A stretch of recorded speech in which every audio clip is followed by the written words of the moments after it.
මේ තියෙන මම අද දවල්ට හරිම ලේසියෙන් හරිම ඉක්මනින් හදාගත්ත කෑම එක. මම බත් උයලා මාළු මිරිසට හදලා පතොල සම්පෝල හැදුවා, කැරට් කිරට හැදුවා, බණ්ඩක්කයි අලයි එකට දාලා හැදුවා. මම ඉස්සෙල්ලම කරේ මිරිස් ටික මාළු හදද්දි මිරිස් මේ හට්ටියට දාලා ඒක චුට්ටක් බෙදගත්තා කළු පාට හුරු වෙනකන්. ඊට පස්සේ මාළු ටික දැම්මා. ලුණු, ගම්මිරිස්, ගොරකා, රම්පේ කරපිංචා දාලා තෙල් ටිකකුත් එකතු කරා, සොය සෝස් ටිකකුත් දැම්මා. ඊට පස්සේ වතුර අවශ්‍ය තරමට තිබ්බා. තෙල එක තැම්බෙන්න ඇරියා. මේ එක තැම්බීගෙන එනවා දැන් ඇති මට ඕන ගානට එක තැම්බිලා තියෙන්නේ. ඊළඟට මම කැරට් හැදුවා. මේ කැරට් ටික කපලා මේ දිග හැඩයට තමයි මම අද කැරට් කැපුවේ.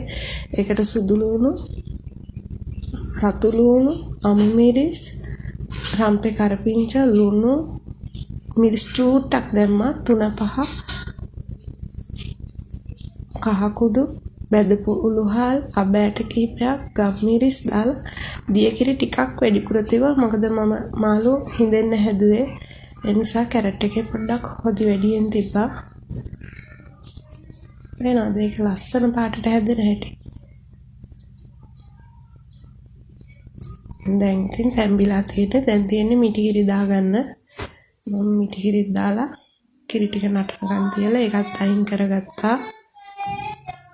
ඊට පස්සේ ෆෑන් එකක් ලිපේ තියලා ඒකට සුදු ලුණු, රම්පේ කරපිංචා, බීලුණු ඒ දාලා යන්තම් තෙලෙන් බැද්දා. ඒකට අමුමිරිස්, ඊට පස්සේ බණ්ඩක්ක ටිකක් ලොකුවට කැපුවා.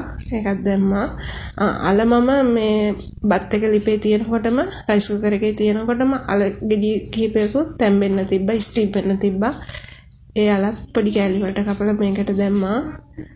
කහ, ගම්මිරිස්, ලුණු ඒ විතරයි එකතු කරේ. එකතු කරලා ඒක තෙලෙන් ටිකක් බෙදගත්තා. බණ්ඩක්ක මම ගොඩක් බෙදෙන්න ඇරියේ නෑ. මොකද අලත් තැම්බිලා තියෙන්නේ.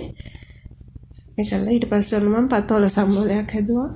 පතොල හීනියට කපලා ගත්තා. තක්කාලි, අම්මිරිස්, බීලුණු, පොල්, ගම්මිරිස්, ලුණු, දෙහිස්ප ටිකක් දාලා ඒක හොඳට අනලා ගත්තා. ඊට පස්සේ ඉතින් ඔන්න දැන් තියෙන්නේ පිගාන්ට බෙදලා කන්න. මේ තමයි මම හදාගත්ත බණ්ඩක්කය අල එකට දාලා හැදුව බෙදුම. ඊට පස්සේ කැරට්, පතොල සම්බෝලේ, මාළු.